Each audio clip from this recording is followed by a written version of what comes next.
is In Demand, Scotland's biggest evening show. Let's hear it. Here we are at Tea in the Park 2013 in the sunshine. I'm Romeo and Calvin Harris is here. How are you? Very well. How are you? I'm good. Listen, your headline at the second biggest stage at Tea in the Park. You excited? I'm very excited. I'm excited to be back in Scotland. I've been here since Christmas. Really? Yeah, it's a long time. Have you spent any time today doing anything, or did you just fly straight in? Just got here. Literally got here half an hour ago. So what's the first Scottish thing you've done or you want to do before you get on that stage? They put 4 bottles of Buckfast on my rider. We always put it every time we play Tea in the Park, so I might imbibe in some of that. Nice. True Scottish style. You're not going to act like a true Scot after it though and go absolutely mental, are you? No, we'll be going mental on stage, but not in a violent way, in a loving way. What do you reckon the atmosphere is going to be like out there tonight? The sun is shining, everyone's talking about Tea in the Park in 20 plus degree sunshine. Unbelievable. It is unbelievable. Every single year I've been here, which is quite a lot of years, it might be 6, it's been horrible weather. So this is great. This is like a different planet. Does it just feel like you're in Miami or something? Let's not go too far. But it's amazing, and you know the vibe is always good, but I think it can only be improved.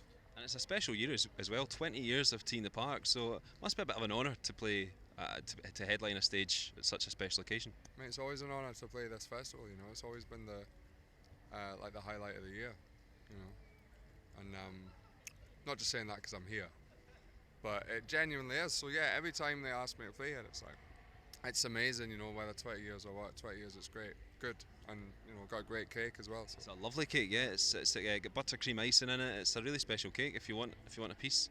I personally don't eat cake, but I like looking at it. It looks really good. It's nice. See, it's the 20th anniversary. No expense spared for Calvin Harris. You got a special cake, and I thought we could only have tea and cake. Okay. Right. Okay. Now this here is the teapot of destiny. Since we're at Tea in the Park. Teapot, okay?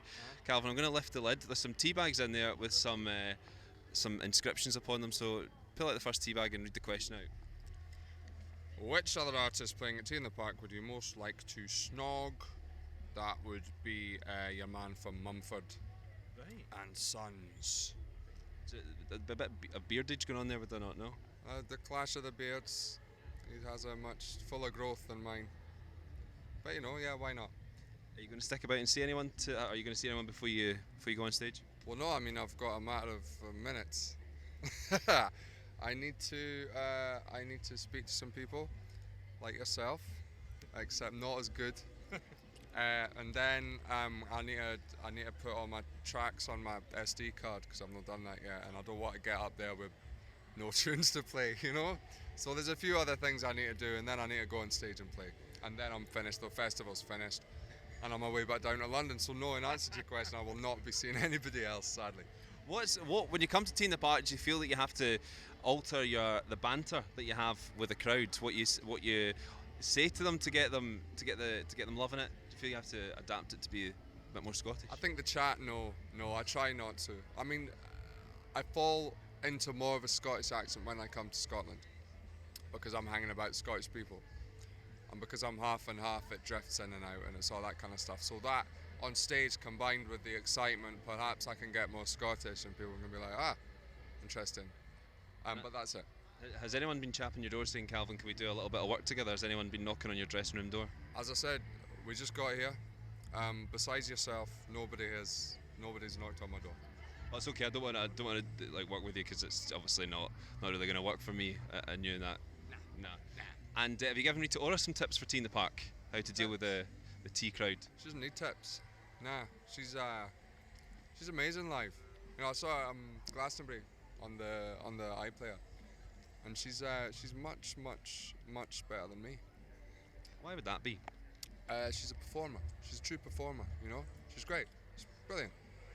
Well, listen, we're looking forward to seeing you headline at the second biggest stage at Tea in the Park. What do you reckon the big tune's going to be? It's a tough one. Keep making a point of it being the second biggest stage. I'm not sure about it. Just call it. It's because you can't. Yeah. What's going to be? Well, I mean, I'd like to think it was one of mine, but I don't know. I'll let you know after the gig. I'm not sure. There's a couple that I know are going to go down well. There's a couple that I hope will go down well.